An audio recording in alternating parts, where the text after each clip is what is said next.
그러므로 이렇게 구름대와 같이 수많은 증인이 우리를 둘러싸고 있으니 우리도 갖가지 무거운 짐과 얽매는 죄를 벗어버리고 우리 앞에 놓인 다름질을 참으면서 달려갑시다.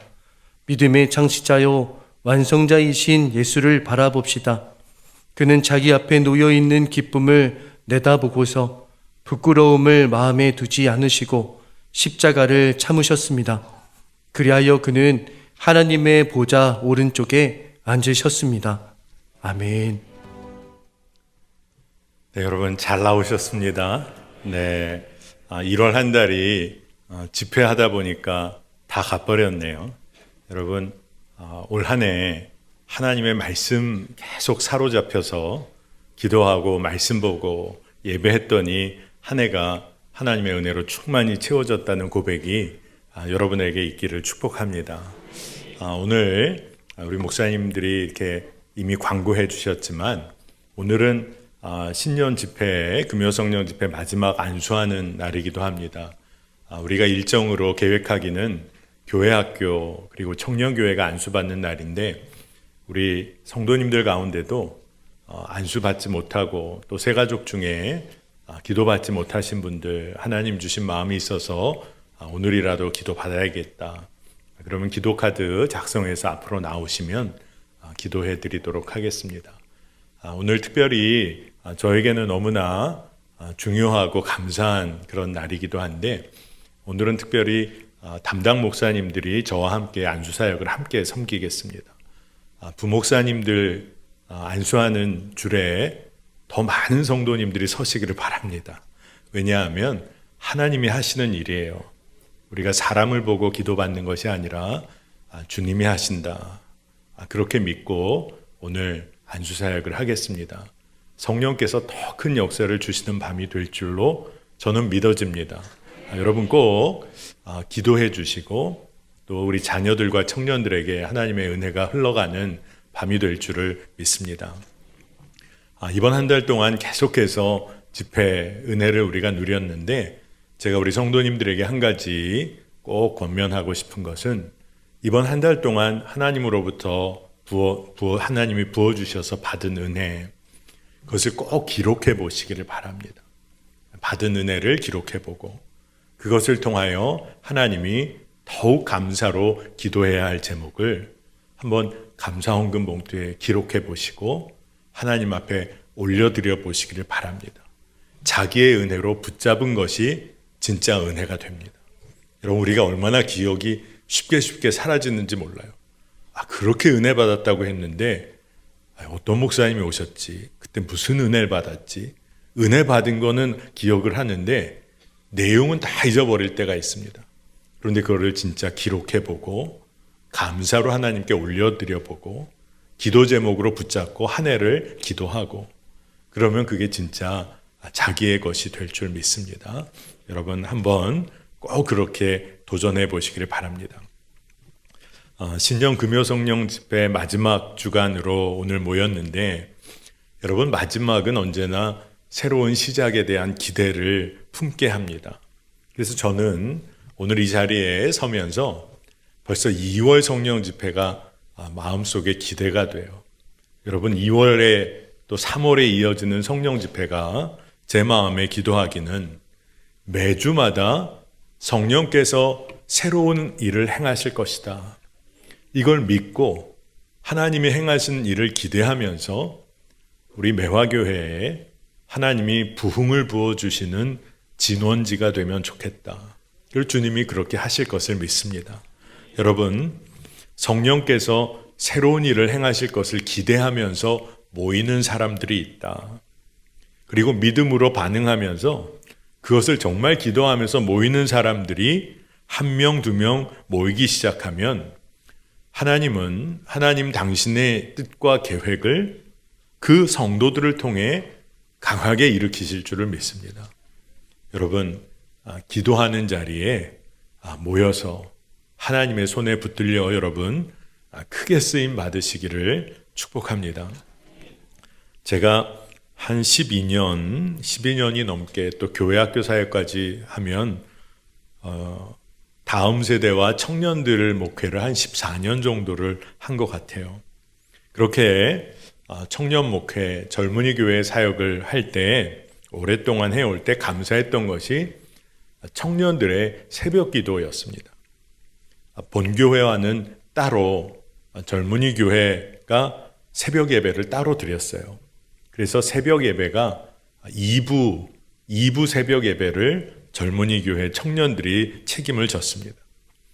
그런데 보통 한 20명에서 30여 명 사이의 청년들이 매일 모여서 예배드리고 기도하고 또 그러고 출근하고 학교 가고 그렇게 했어요.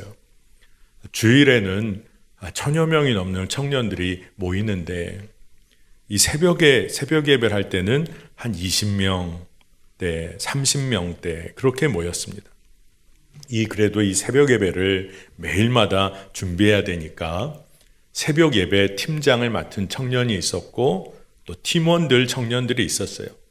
일찍 나와서 방송 시스템도 점검하고 마이크도 세팅하고 찬양팀 위한 모든 것들 다 준비하고 저도 너무 감사한 게 청년들이 새벽에 그렇게 나와서 준비하는 것 자체가 너무 감사했어요.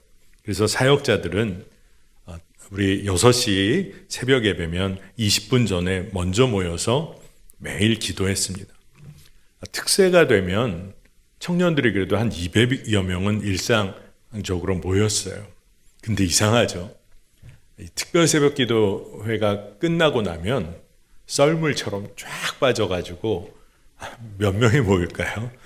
또 20명대, 30명대 그렇게 모이는 겁니다. 근데 그래도 늘 꾸준히 기도하는 청년들이 있다는 게 너무 감사했는데 어느 해 새벽 예배팀장으로 섬기던 청년이 남자 형제가 저에게도 기도 제목 하나를 나눠줬는데 목사님 매일매일 일상의 이 젊은이 교회 새벽 예배 때 100명의 청년이 모여서 여기서 예배하는 게 제 기도 제목입니다. 그러니까 제 마음에 뭔가가 이게 꽂히는 것 같더라고요. 청년이 이 새벽 예배 섬기면서 매일매일 나와서 그렇게 신실하게 섬기는데 이 청년의 마음에 100명이 모여서 여기서 예배하는 게 기도 제목이라는 거예요. 저에게 큰 도전이 됐어요. 그래서 제가 어떻게 했을까요? 매주 토요일 저녁마다 이 젊은이 교회 리더들이 모이는 리더 모임, 기도하고 말씀 듣는 시간이 있는데 그때 말씀을 전하면서 이 기도 제목을 나눴어요. 그 소원 우리도 함께 기도하고 한번 이루어 봅시다.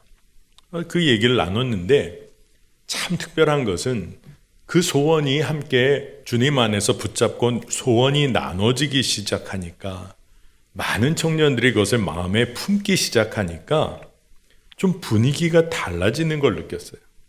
새벽 예배 때 조금이라도 모이는 인원들이 늘어나는 것 같기도 하고. 근데 여러분 갑자기 한 30여 명대의 새벽 예배 인원이 갑자기 100명이 모이기는 쉽지가 않잖아요. 그런데 그 당시에 젊은이 교회 새벽 예배가 한 달에 한 번은 청년들에게 좀 새벽 예배로 초대하기 위해서 한 달에 한 번은 카페 코이놀이라고 청년들이 믿음으로 도전을 해서 카페 사업을 하는 그 카페가 있었어요. 거기서 모여서 새벽 예배 드리고 아이들, 청년들 또 커피나 베이글 함께 먹으며 교제하고 출근하고 학교 가도록 했던 그런 날이 있었는데 어느 날 그 새벽 예배에는 보통 청년들이 그래도 좀 모여서 한 60여 명이 모였던 것 같아요. 근데 이 기도 제목이 나눠지고 나서부터는 평일 새벽 예배 분위기도 조금씩 달라지기 시작했는데 청년 리더십들을 중심으로 그 카페에서 한 달에 한 번 드리는 이 새벽 예배 때 우리가 100명 한번 모여보자 이런 이야기들이 좀 오고 갔던 것 같아요. 그날 꽤 많은 청년들이 기도한다고 저도 좀 생각을 했는데 나중에 보니까 100명이 넘었을까요? 안 넘었을까요? 100명이 넘긴 넘었어요. 근데 전 몰랐어요. 많이 왔다고만 생각했고 기도 열심히 한다 생각을 했는데 근데 여러분 그때 100명이 넘은 그때 새벽 예배 팀장은 어디 있었을까요? 그 청년은 신혼여행 중이었어요. 신혼여행. 보통 청년교회, 젊은이교회가 결혼하면 이제 떠나게 됩니다. 그러니까 왜 그렇게 청년 리더들이 열심으로 100명이 모여보려고 노력했는지를 제가 알겠더라고요. 그 새벽 예배 팀장 청년이 이제 결혼해서 이 교회를 떠나는데 그 떠나기 전에 어떻게라도 함께 우리가 이 기도 제목 나눴던 것을 한번 이뤄보자. 그리고 그날 저에게도 연락이 많이 와서 청년들이 난 이미 아는데 100명 넘었다는 목사님 모르셨죠? 100명이에요. 계속 연락이 오고. 그리고 여러분 신혼여행 중이던 새벽 예배팀장은 문자를 얼마나 많이 받았는지 참 눈치도 없지. 신혼여행인데 거기다 계속 연락을 하는 거예요. 거기다 계속 100명이 넘게 기도했다. 여러분 주님 안에서 한 소원을 품게 되면 함께 달려가는 데 힘이 생겨요. 그리고 그 길이 복이 있어요. 그리고 감사가 넘칩니다. 여러분 그런데 그렇게 소원을 품었던 일이 이루어지지 않으면 실패고 절망일까요?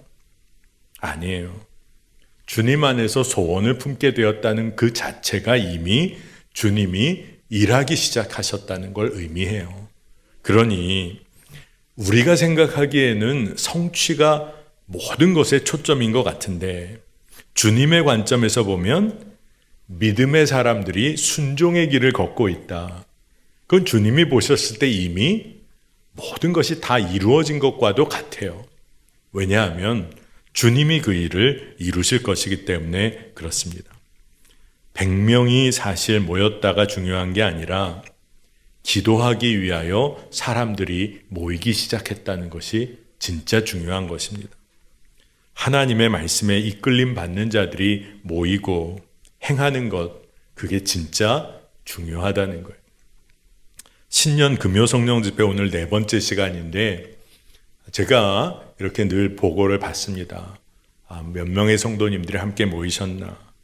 평균적으로는 250여 명이 훌쩍 넘는 성도들이 매주마다 모이셨어요.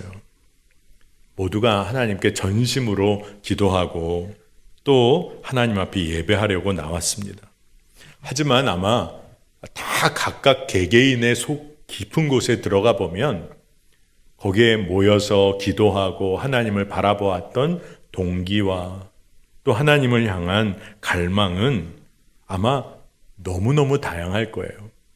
왜냐하면 하나님 앞과 이웃 앞에서 우리가 처한 삶의 상황이 다 각기 다양하고 다르기 때문에 그럴 것입니다. 오늘 이곳에 200여 명 넘게 아마 모이셨을 거예요. 그런데 저는 몇 명이 모였다는 게 중요한 게 아니라 하나님 나라의 사람들이 이곳에 모였습니다. 이게 너무너무 중요하다는 생각이 들어요. 그러니 여기 몇 명이 모였습니다. 이렇게 플랜카드를 붙일 게 아니라 하나님 나라 사람들이 여기 모였습니다. 이곳에 있습니다.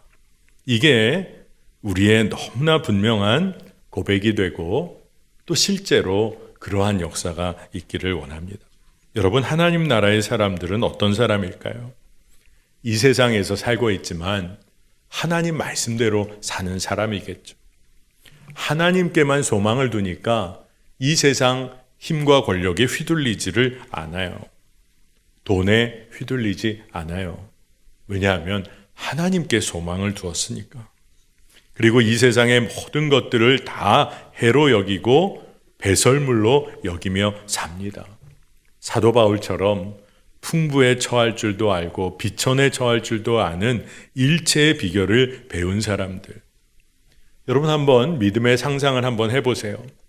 이와 같은 사람들이 300여 명이 함께 모여서 기도하고 주님은 나의 왕이십니다. 이렇게 고백하며 예배하기 시작하면 아마 교회가 뒤집어질 거예요. 이 나라, 이 민족을 하나님의 뜻으로 이끌어갈 수 있는 힘과 동력이 일어날 거예요.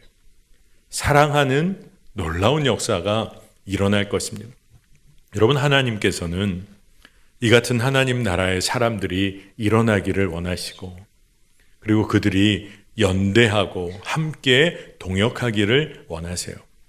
히브리서 12장 1절, 그러므로 이렇게 구름대와 같이 수많은 증인이 우리를 둘러싸고 있으니 우리도 갖가지 무거운 짐과 얽매는 죄를 벗어버리고 우리 앞에 놓인 다름질을 참으면서 달려갑시다. 아멘.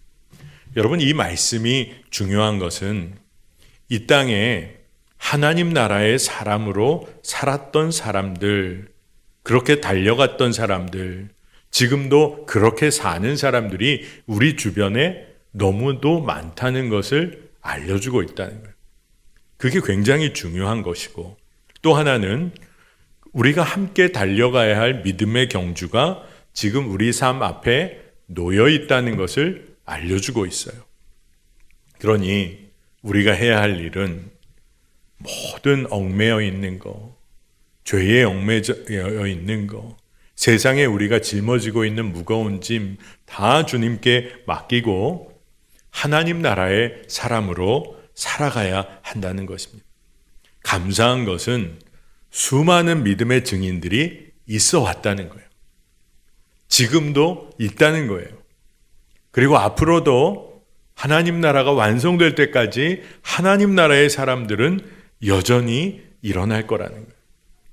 오늘 이곳에 하나님 나라의 사람들이 모인 줄로 믿습니다.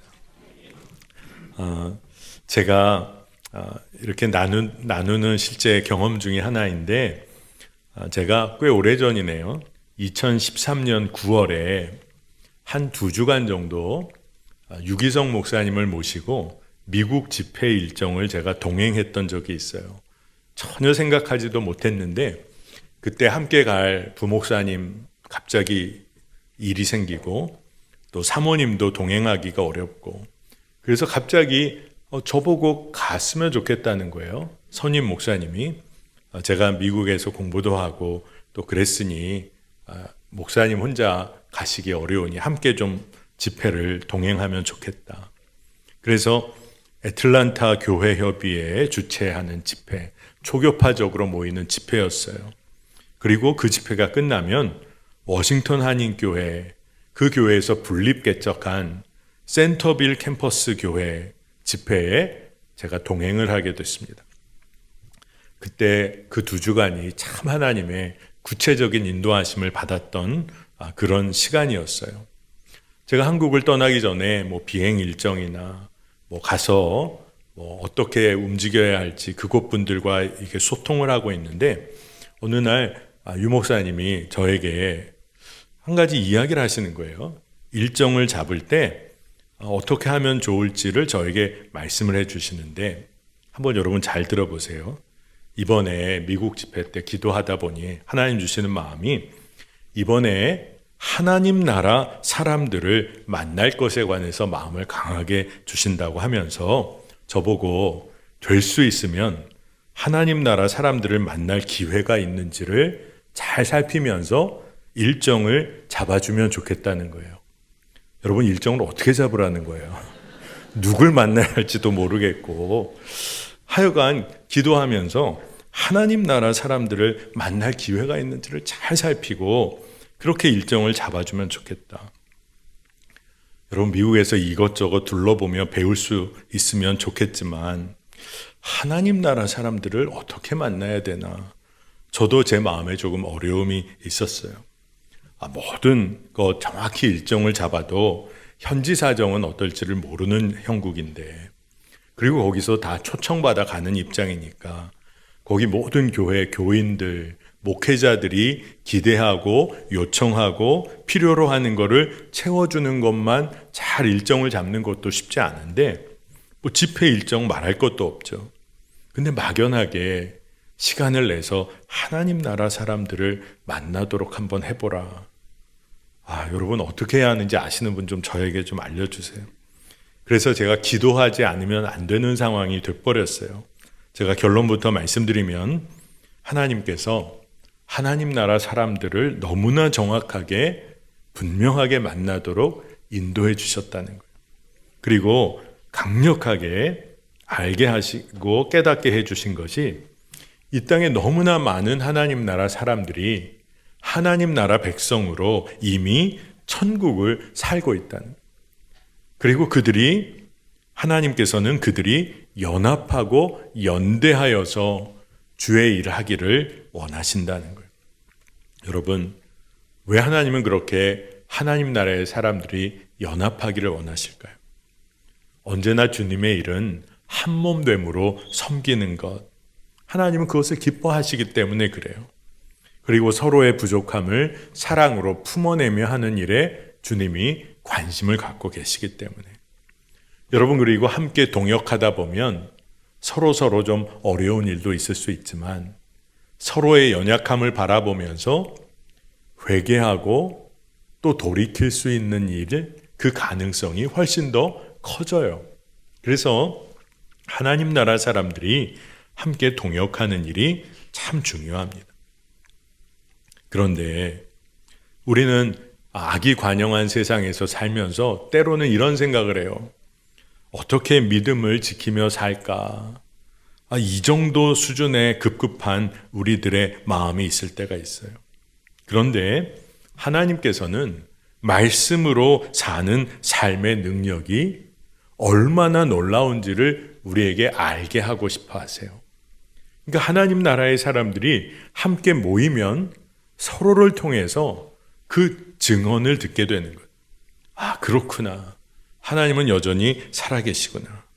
그래서 하나님은 하나님 나라의 사람들을 준비시켜 주시고 그들을 통해 일하시기를 원하시고 그들이 또한 함께 동역하기를 원하세요.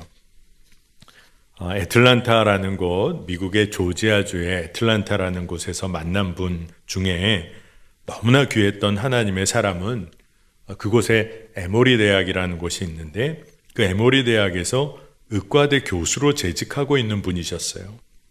사실 집회 일정이 빡빡해서 가능할까 싶었는데 토요일 오전 시간을 따로 내서 그곳에 있는 목회자들을 위한 세미나 시간을 가졌었습니다. 근데 그분이 거기에 참여하셨어요.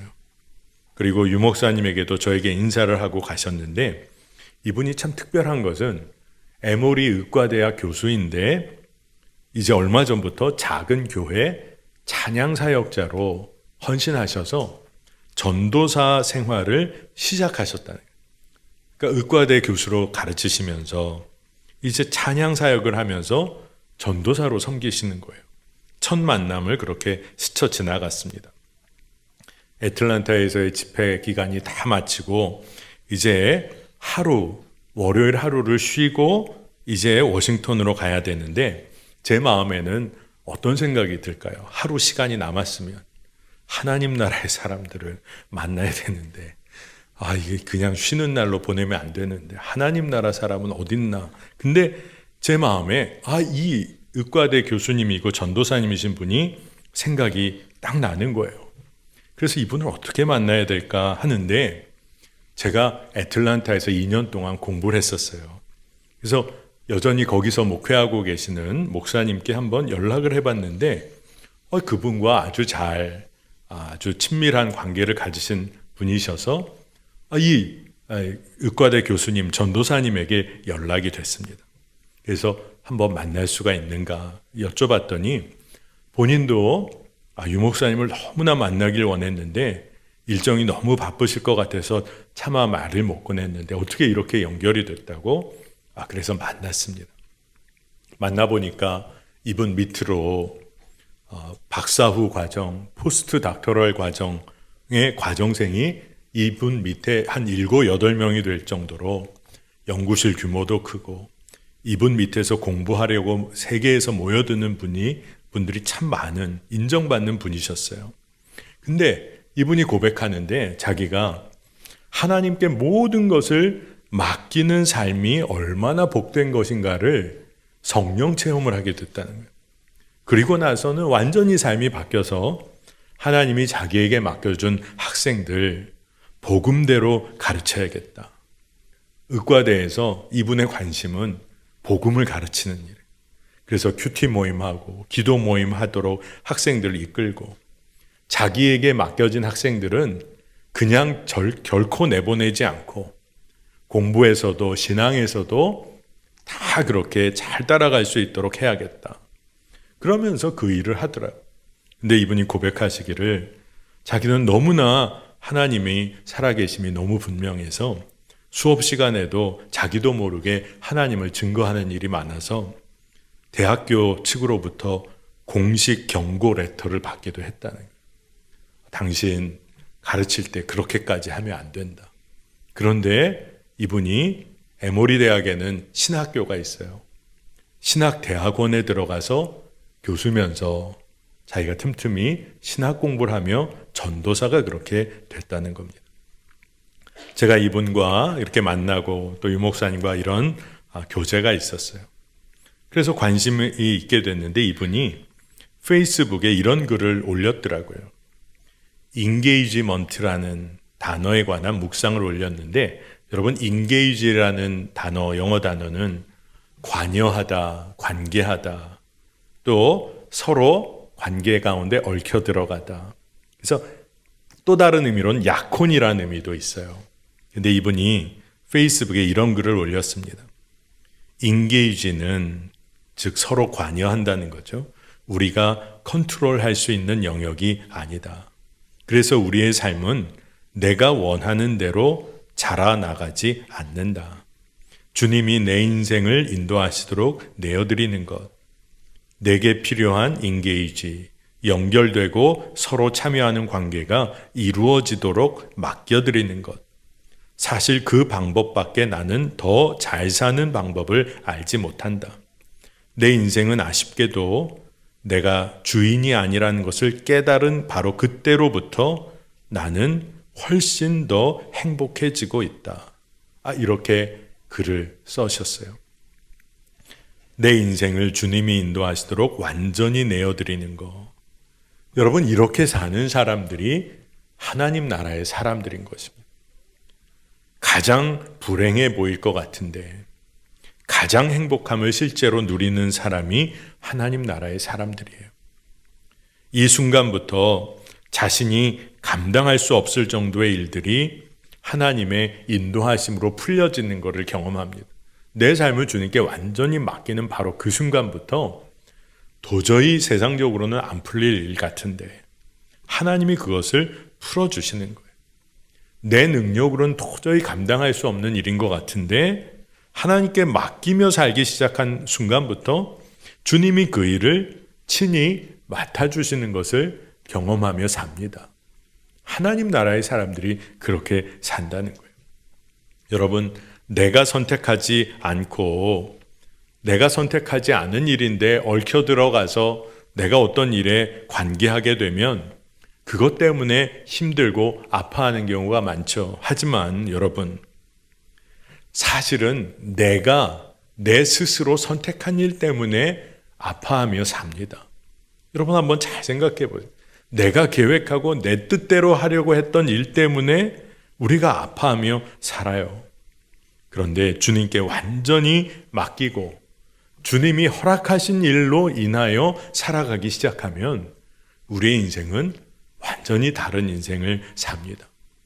여러분, 그러니 하나님으로부터 주어진 거, 내가 선택하지 않은 거, 사실 그게 신성한 거예요. 하나님의 은혜이자 진짜 복입니다.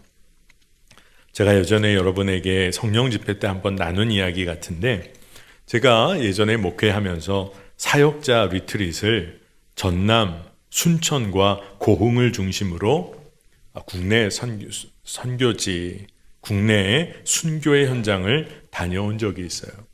여러분, 고흥 지역까지 내려갔다고 하면 어디 방문했을 것 같아요?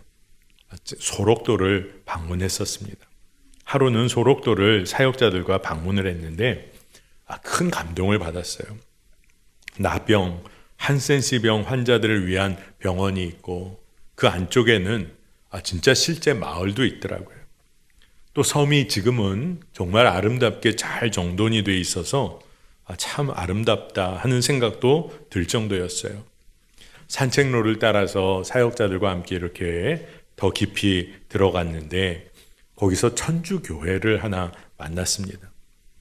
사실은 거기가 외부인 출입 금지 구역이더라고요. 사실 나중에 알고 보니까. 근데 문이 열려 있으면서 표지판이 보이질 않아서 저희들은 그냥 가도 되나 보다 해서 마치 무엇에 홀린 듯이 그 안쪽으로 들어가고 교회를 만나서 그 천주교회 안까지 들어갔어요. 사역자들이다 보니까 교회가 너무 아름답고 그 안에 앉아서 예배당에서 기도하고 참 영감이 있는 장소다 싶어서 기도를 하고 이제 돌아 나와 로비에 섰는데 게시판 하나가 보이는데 그 게시판에 커다랗게 이렇게 뭔가가 게시가 되어 있는데 너무 잘 정돈이 되어 있는 게시더라고요. 그래서 가서 읽어보니까 사망자 명부가 하나하나 기록이 되어 있었어요.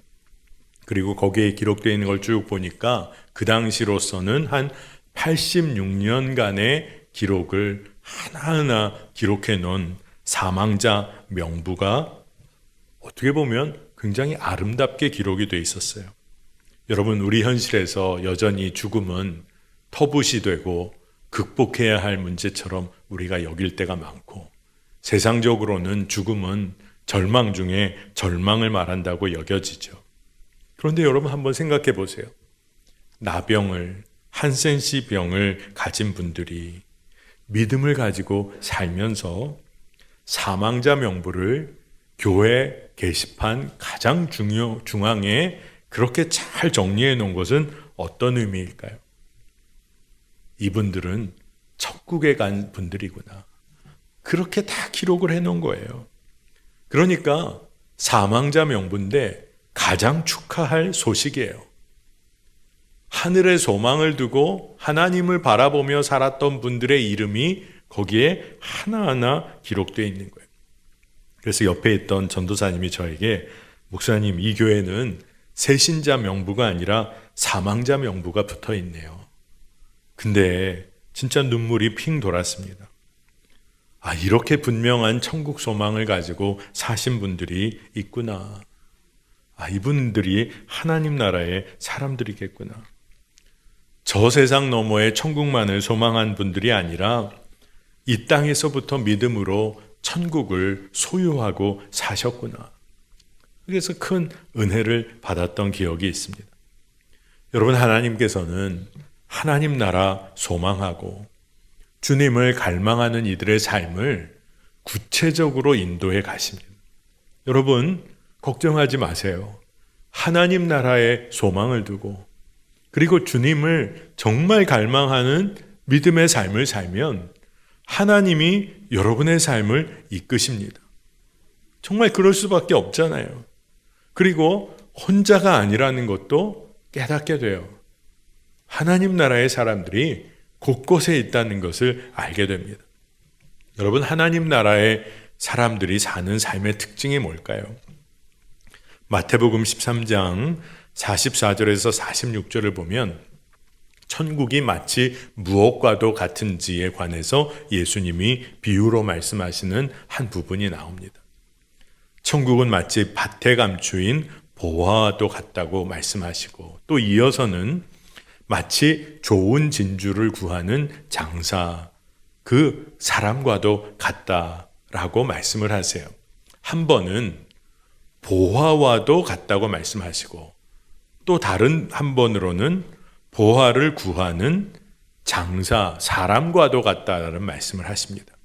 그러니까 밭에 감추인 보화, 그리고 그 보화, 진주를 갈망하는 이의 관계가 진짜 천국의 질서와 기쁨을 드러내는 것이라 성경이 말하고 있는 거예요. 여러분, 아무리 좋은 음식이 있어도 그 음식을 먹고 감사하며 누릴 사람이 있어야 돼요. 그리고 또 한편으로는 아무리 좋은 음식을 찾아다녀도 실제로 그런 음식이 존재해야 하는 것이죠. 예수님이 천국에 관하여 말씀하실 때 이런 비유로 말씀해 주셨어요. 여러분, 여러분이 지금 현재 가지고 있는 모든 것과 바꾸어도 전혀 아깝지 않은 것. 여러분 그런 게 있으세요? 그것을 찾기 위해 내 몸과 마음과 영혼 전 존재를 다 들여서라도 내가 그것을 갖기 원하는 것이 여러분 있으십니까? 여러분 하나님 나라죠. 하나님 나라. 예수 그리스도 그분이신 것. 하나님 나라의 사람들이 사는 방식은 밭에 감추인 보화를 발견해서 가진 모든 것을 다 팔아 그것을 소유하는 사람이에요. 여러분 그런데 그러면 그렇게 소유를 어떻게 할까요? 어떻게 그렇게 귀한 진주를 구하는 장사와 같은 마음을 갖고 살 수 있을까요? 말씀을 묵상하다 보니까 다른 것이 아니라 기도하는 것이구나. 그런 생각이 들었어요. 여러분, 밭에 감추인 보화를 내 삶에 붙잡고 사는 방법이 뭘까요? 기도하는 거구나. 기도하는 거. 기도의 영이신 성령님께 사로잡혀서 갈망하고 헌신하는 삶을 사는 것이구나. 여러분 어떤 자세로 기도해야 될까요? 오늘 말씀 히브리서 12장 2절입니다. 믿음의 창시자요 완성자이신 예수를 바라봅시다. 그는 자기 앞에 놓여있는 기쁨을 내다보고서 부끄러움을 마음에 두지 않으시고 십자가를 참으셨습니다. 그리하여 그는 하나님의 보좌 오른쪽에 앉으셨습니다. 아멘. 믿음의 창시자요 완성자이신 예수를 바라봐야 합니다. 그리고 그러한 시선으로 기도해야 하는 것입니다. 지금까지 왜 우리 삶이 그토록 문제가 많았을까요? 여러분 곰곰이 한번 생각해 보세요. 주님만을 바라보지 못해서 아닙니까? 세상의 시선을 두고 주님은 바라보지 못해서 아닙니까? 하나님의 말씀이 내 삶에 실제가 될 뿐 아니라 하나님의 언약의 말씀은 내 삶에 분명히 이루어진다는 믿음이 흔들려 버리니까 문제가 생기기 시작한 거 아닙니까? 내 삶의 주권을 하나님께 맡겨드리지 못하고 내가 움켜쥐고 있으니까 삶의 문제가 생기기 시작한 거 맞잖아요. 여전히 내 계획과 목적이 우선시되다 보니까 잘 되어도 여전히 부족해요. 꼬이고 엉키는 일이 생기면 벌써 마음에서는 절망이고 다 끝난 것 같이 낙심하고 우울에 빠져들어 버립니다. 그냥 그렇게 산 거예요.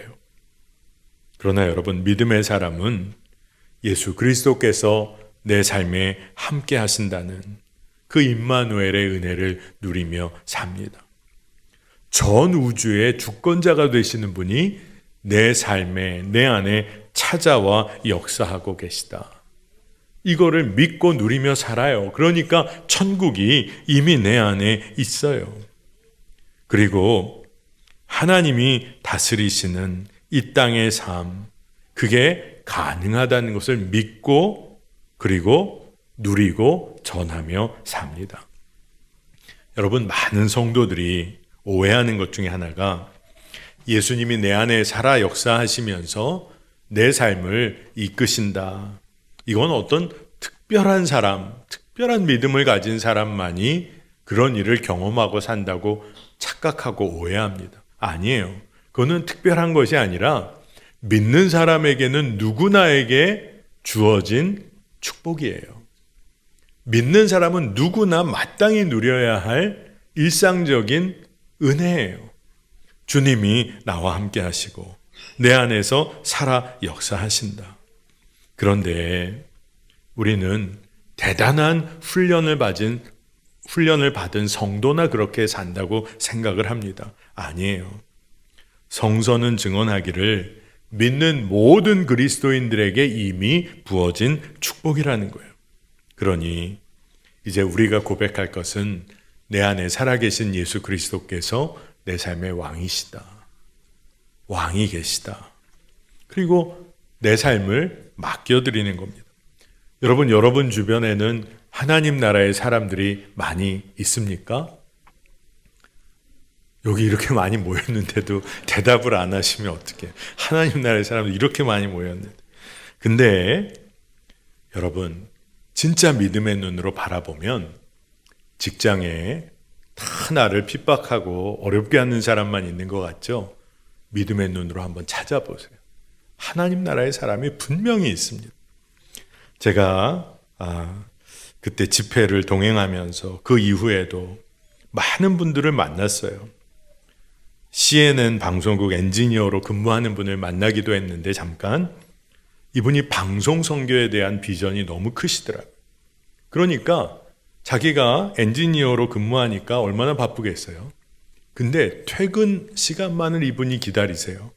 왜 그러냐 그랬더니 퇴근하고 나면 바로 가서 한인 기독교 방송국에서 파트타임으로 봉사한다는 거예요. 복음을 증거할 수 있는 방송 선교에 하나님이 날 부르신 줄로 믿고 일터에서 일 마치는 대로 방송 선교의 현장에 나가세요. 장로님 네 분, 은퇴를 앞둔 장로님 네 분을 제가 만날 일이 있었는데 이분들은 하나님께서 본인들을 은퇴 후에 북한 선교사로 쓰실 거라는 마음이 너무 강력히 부어진다는 거예요. 이분들은 이민하신 지 오래되셔서 이제 미국 시민권들을 갖고 계시니까 본인들을 북한 선교사로 쓰실 거라는 그런 마음이 너무 분명히 들어서 통일을 위해서 뿌려져야 할 순교의 피가 더 필요한다. 본인들이 그렇게 쓰임 받기를 원한다. 그런 얘기를 하시더라고요. 그래서 깜짝 놀랐습니다. 또 한 교회의 전도팀에서 예수동행 일기를 통해서 제자 훈련을 시키면서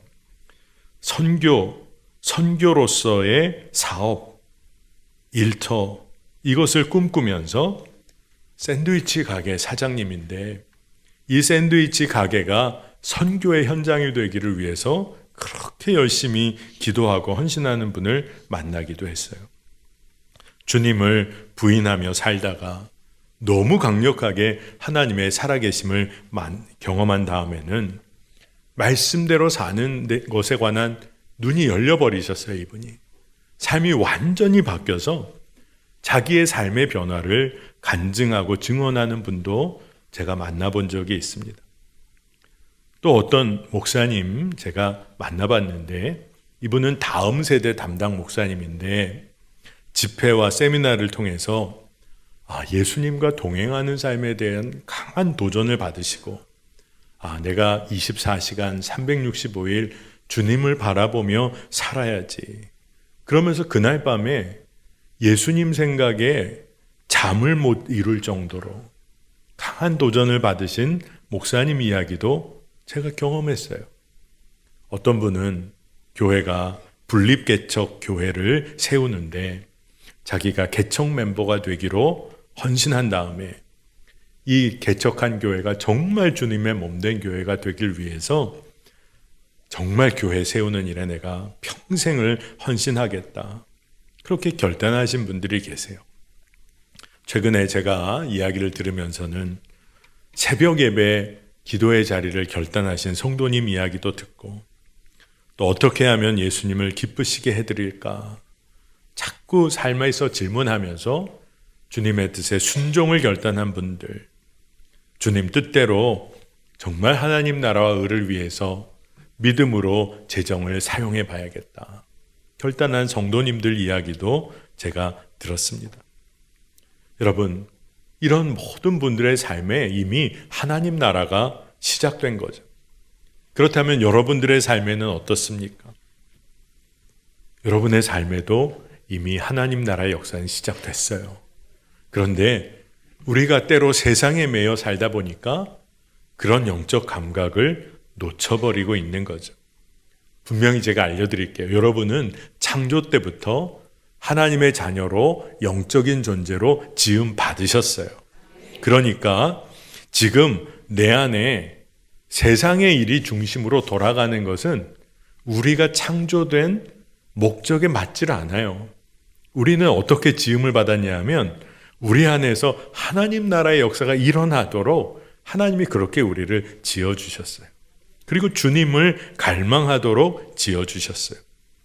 그러니 여러분 꼭 기도하실 때 내 삶에 주의 살아계심이 드러나기를 원합니다. 여러분 그렇게 기도하셔야 돼요. 내 삶에 주님의 놀라운 역사가 일어날 줄을 믿습니다. 여러분 그렇게 기도하셔야 됩니다. 열심히 신앙생활 할 수 있어요. 내 열심으로 믿음 생활 할 수 있어요. 근데 그게 아니라 성령이 인도하시는 대로, 하나님 나라의 사람들은 성령의 인도하심을 따라 하나님의 영광을 드러내요. 그리고 사랑하며 섬기며 하나님 나라의 역사를 이루어갈 뿐 아니라 확장시켜 나갑니다. 오직 믿음으로만 반응하고 사랑으로만 나아가고 소망 가운데 기도하며 삽니다. 그게 하나님 나라 사람들의 삶의 방식이에요. 그러한 은혜가 이미 우리에게 부어져 있어요. 여러분 누리셔야 합니다. 아까 처음에 제가 여러분에게 집회를 가면서 하나님 나라 사람들을 만나도록 일정을 한번 잡아보라고, 그러면서 잠깐씩 하나님 나라 사람들을 만날 기회가 있었는데, 집회를 다 마치고 이제 워싱턴에서 한국으로 돌아오기 바로 전날 하루 일정이 이제 다 비었어요. 집회 다 마치고. 그래서 이날은 어떻게 해야겠나. 저는 또 무슨 생각을 했겠어요? 하나님 나라의 사람들을 만나야 될 텐데. 그 생각이 드는 거예요. 그래서 아침 일찍이는 사역의 이 사업의 현장을 선교의 현장으로 생각하는 비즈니스 에즈 미션, 이 BAM 사역 비전에 아주 도전을 받은 사업장을 아침 일찍 방문할 기회가 있어서 참 감사하다. 그곳에 있는 분을 만났어요. 그런데 오전 오후 일정은 제가 보기에도 하나님께서 어떻게 하나님 나라 사람들을 만나도록 인도 안 하시는 것 같다. 그런 생각이 들었습니다. 왜 그랬냐면 한 여자 집사님, 오래 미국 생활을 하신 여자 집사님과 그 당시 유목사님 먼 조카뻘 되는 자매가 두 분이 저희들을 워싱턴 DC 관광을 시켜주겠다는 거예요. 그러니까 관광을 하면서 하나님 나라 사람을 어떻게 만나겠나. 근데 두 분이 너무 열심히시라 그냥 그 한국 가기 전날은 하나님이 그냥 쉬도록 하시나. 만나 뵀더니 이 여자 집사님이 워낙 활발하시고 아주 외향적이셔서 워싱턴 그 지역 일대라 아주 의욕적으로 안내를 해주신 다음에 만나자마자 그날 일정을 막 조율하시는데, 오전에는 워싱턴 DC 어디 가고 해서 점심에 마치는 줄 알고 이제 점심이면 마치겠구나. 그랬더니 점심 먹고는 바닷가 가서 저녁까지 다녀야 된다고 막 얘기를 하시는 거예요. 그러니까 어떻게 해야 하나 하다가 저도 유목사님도 그냥 포기했어요. 이분께 맡겨드려야겠다. 하나님이 순종하라고 하시나 보다. 그래서 그냥 그분을 따라 이렇게 다녔습니다. 간단히 점심을 먹게 됐는데, 먹고 바닷가로 출발하려고 하는데 이 여자 집사님이 한 이야기를 하시는 거예요. 사실은 오늘 자기가 얼마나 중요하고 참 정말 미루기 어려운 개인 약속을 미루고 저희를 안내하게 됐다는 거예요. 그러니까 굳이 왜 그런 얘기를 하나. 좀 되게 미안한 마음이 들 정도로 너무 중요한 미루기 어려운 약속을 미뤘다는 겁니다. 그러면서 묻지도 않았는데 계속 얘기를 하세요. 32년 전에 미국에서 대학 다닐 때 동창을 만날 일이 생겼는데, 사실 오늘 월요일에 만나기로 했다가 오늘 목사님들 안내하게 돼서 내일로 미뤘다는 거예요. 그러면서 그 사람이 누군지를 그냥 잠시 얘기를 했는데 제가 순간 전율이 흘렀어요. 왜냐하면 제 마음에 그 사람이잖아 하는 마음이 들었습니다. 제가 그래서 이 집사님에게 그분 이름이 팀 하스라는 분 아니세요? 그랬더니 이 여자 집사님이 더 놀랐어요. 이름도 말 안 했는데 32년 전 동창 몇 좀 얘기를 했더니 제가 그분 이름을 알아맞힌 거예요. 그래서 그 집사님은 거꾸로 저에게 어떻게 알았냐고. 그래서 제가 이야기를 해드렸습니다. 집회 첫 일정 아틀란타 도착해서 한인 기독교 방송국에서 대담 녹화를 하고 그거 다 마친 다음에 국장님과 유목사님 저 이렇게 대화를 나누는데 유목사님이 그 국장님에게 뜬금없이 하나님 나라 사람 이곳에 만날 만한 분이 계시냐고 그렇게 물으셨어요. 질문 자체가 좀 이상하게 들릴 수도 있는데 그 국장님은 대뜸에 이 팀 하스라는 분 목사님 만나시고 한국 가시면 참 좋겠는데 하면서 이분에 대한 소개를 막 했습니다. 제가 여러분에게도 몇 차례 소개해 드렸어요. 하형록 목사님이란 분인데 미국의 주차장 개념을 새롭게 도입해서 새로운 개념으로 건설하고 건축 기술과 비전이 너무 남달라서 이 필라델피아 지역에 가장 근무하기 원하는 미국 직장으로 꼽히기도 한 회사를 차렸고 신앙인으로도 너무 귀하고 그 당시 오바마 행정부 건축 관련 자문위원회 거기에 위원으로도 선정된 분. 그래서 저는 이미 이분에 대한 이야기를 많이 들었었어요. 근데 워싱턴에서 그분을 만나러 필라델피아까지 갈 수는 없는 형편이라. 근데 이분 이야기를 듣다 보니까 지금 그분이 워싱턴에 그 위원회 회의 때문에 와 있다는 거예요. 그래서 유 목사님과 제가 한번 그분을 만나면 좋겠다. 그래서 오후 일정을 다 취소했습니다. 그리고 이제 그분께 문자로 연락을 하고 기다렸어요. 어떻게 될까?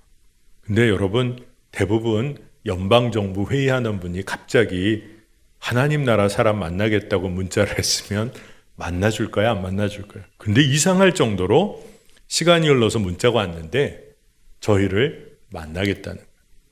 그래서 시내 한복판에 있는 호텔로 가야 돼서 택시를 타고 가기로 했습니다. 그래서 급박하게 택시를 탔어요. 근데 그 택시 운전기사가 에티오피아에서 이민 온 택시기사인데 뭔가 좀 택시 분위기가 어수선했어요. 아유, 뭐 급한 김에 탔으니 빨리 가자. 그리고 얘기를 했는데 이분이 알고 보니까 진짜 전도하는 택시 기사분이더라고요. 대화를 잠깐 했는데 저희가 한국에서 온 목사들인 걸 알더니 자기 차 열어가지고 거기에 있는 전도지와 성경을 보여주면서 저희들에게 설교를 시작했어요. 때가 얼마 남지 않았다. 그래서 저는 이게 무슨 일인가 지금 빨리 가서 만나야 되는데 근데 듣는 족족 다 맞는 이야기만 하세요. 아주 특별한 영어 액센트인데 한국이 축복받은 거에 관해서도 얘기를 하시더라고요. 기도 때문이다. 전 택시 타고 기사분이 저에게 그런 얘기 해준 거 처음 들어봐요. 그리고 자기가 조용기 목사님을 안다. 한국의 산기도에 관해서 내가 아는데 기도가 능력이라고까지 얘기를 하시더라고요. 호텔 앞까지 왔습니다. 내릴 때 그분이 우리에게 인사하기를 마라나타. 그렇게 인사하시고 천국에서 만나자고 인사를 하셨어요. 그래서 내리면서 참 하나님이 인도하시는 과정이 참 신기하다. 그리고 호텔에 들어가서 드디어 티마스라는 하용록이라는 분을 만나게 됐습니다. 여러분 첫 만남이 어땠을까요? 저희는 가서 뭐라고 얘기를 했냐면 하나님이 인도해 주셔서 만나러 왔습니다. 하나님 나라 사람들을 만나라고 하셔서 근데 이분이 이상하게 바라보는 게 아니라 그냥 그걸 그대로 받으셨어요. 이분도 참 특별하다. 대화를 잠깐 있는 1시간 동안 나누는데 이분이 부산 출신이고 아버님이 목사님이셨는데 부산에 나환자촌을 섬기시던 목사님 자녀. 그래서 어린 시절에 학교를 갈 때면 아이들이 나환자촌에서 이 목사님이 나오니까 어린 시절에 나환자라고 놀리면서 돌을 던져서 늘 돌을 맞고 학교에 오고 갔다는 거예요. 그리고 어린 시절 이민 와서 천막 짓던 사도 바울처럼 한 기업의 CEO가 되고 그리고 침례기업 목사님도 됐다는 겁니다. 그러면서 이분은 기업의 사명선언서와 교회의 사명선언서를 똑같이 만드셨더라고요. 우리는 이웃을 섬기기 위해서 존재한다. 회사도 이웃을 섬기기 위해서 하나님의 뜻대로, 교회도 이웃을 섬기기 위해 존재한다. 이분을 만난 다음에 한 가지 깨달은 것이 하나님께서 우리의 삶의 일터와 하나님을 따르는 믿음의 삶이 분리될 수 없구나. 이거를 알려주시나 보다. 그리고 나서 이분의 이야기를 듣다 보니 이분이 이미 KBS의 다큐멘터리로 소개가 됐던 분이더라고요. 근데 얘기를 들어보니까 PD가 이게 공영방송이라 지금 말씀하시는 것처럼 성경의 원리대로 기업이 성공하고 그렇게 모든 일을 해왔다는 것은 그렇게까지는 다큐멘터리를 만들 수 없지만 다큐멘터리 보는 사람들이라면 이분이 기독교인이고 하나님의 역사구나를 알 수 있도록 명시적이는 그렇지 않더라도 그렇게 편집하겠다고 하면서 방송 제작자들도 제작하면서 성경의 원리대로 이루어진 일이 놀랍다. 그렇게 다 인정을 했다는 거예요. 이야기가 깊어지고 하나님의 인도하심에 대해 나눌 수가 있었어요. 그리고 그 당시 한국에서 계획하고 있던 선교로서의 사업 컨퍼런스, BAM 컨퍼런스에 이분을 그 자리에서 초대했습니다. 그리고 그분이 나중에 진짜 한국에 나오셨어요.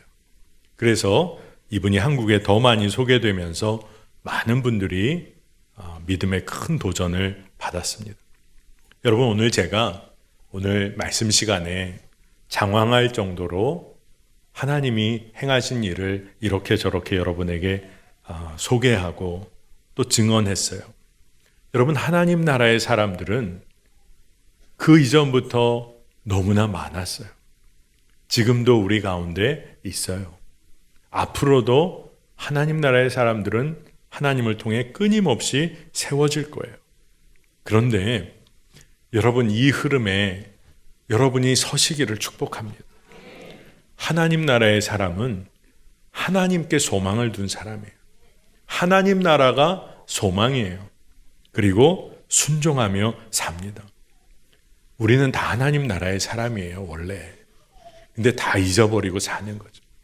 세상에 묻혀서 다 그러한 영적인 능력까지 다 잃어버리고 삽니다.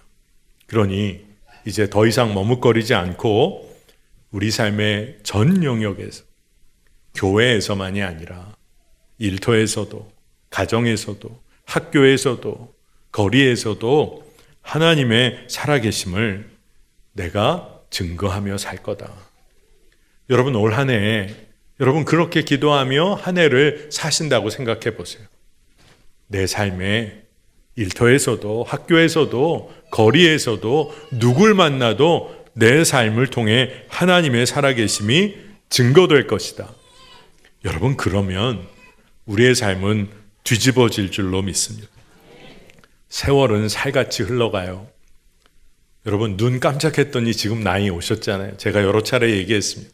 한 번 눈 깜짝하면 이제 어느 시점으로 갈까요? 그런데 우리는 이미 이 땅에서 하나님 나라를 경험하고 사는 사람들이에요. 그러니 걱정이 없는 거죠. 그러니 이제부터 세 가지를 좀 분명히 하고 이제 올 한 해를 한번 살아보십시다. 첫 번째가, 하나님은 내 삶을 가장 정확하고 분명하게 선한 길로 인도하시는 분이시다. 여러분, 이걸 한번 꼭 믿어보세요. 하나님은 내 삶을 가장 선한 길로 정확하게 인도하신다. 여러분, 이게 믿어지면 세상에서 왜 흔들리겠어요? 두 번째로는, 말씀대로 사는 삶이 교회에서는 되는데 직장과 일터, 학교에서는 안 된다. 여러분, 이거는 세상의 미혹이에요. 여러분, 말씀대로 사는 일은 교회에서만 되는 일이 아니에요. 직장에서, 일터, 학교, 가정에서 하나님 말씀대로 살 수밖에 없는 거예요. 이게 성경의 원리입니다. 세 번째, 정말 성경의 원리대로 성도들의 삶을 서로 도전하는 거. 하나님 나라의 사람들이 우리다. 하나님의 살아계심을 증거하며 사는 사명이 우리에게 있다. 여러분, 이거는 감당해야 할 사명이기도 하지만 하나님 나라의 사람들은 소망을 두고 믿음으로 살면 우리 삶에 하나님의 살아계심이 드러나게 돼 있어요. 드러나게 돼 있습니다. 서로 알아보게 돼 있다니까요. 여러분 주변에 성도님들을 만나면 그래, 여기 하나님의 사람이 한 명 더 있구나. 하나님의 사람이구나. 여러분 진짜 그래요. 다 알 수밖에 없어요. 그런 삶을 우리가 살아야 하는 것입니다. 여러분 한번 이 일을 놓고 기도해 보세요. 갈망해 보세요. 저는 정말 하나님의 사람을 어떻게 만나야 할까 걱정이 태산이었어요. 근데 실제로 경험해 보니까 곳곳에 하나님 나라의 사람들이 숨어 있을 뿐 아니라 깨닫게 된 것이 내가 하나님 나라 사람이지. 그거를 붙잡게 됐어요. 오늘 금요성령 집회에 나오신 모든 분들, 또 특별히 우리 다음 세대 우리 자녀들 다 하나님 나라의 사람, 하나님의 자녀인 줄로 믿습니다. 그러면 이제 그 삶을 사는 겁니다. 믿음의 길을 걷는 겁니다. 여러분 그 은혜에 여러분 놓치지 않으시기를 바라고 하나님의 인도하심만을 구하며 사시기를 축복합니다. 자, 이 시간에 우리 찬양하고 우리가 합심하여 기도하고 또 안수하는 시간 갖겠습니다.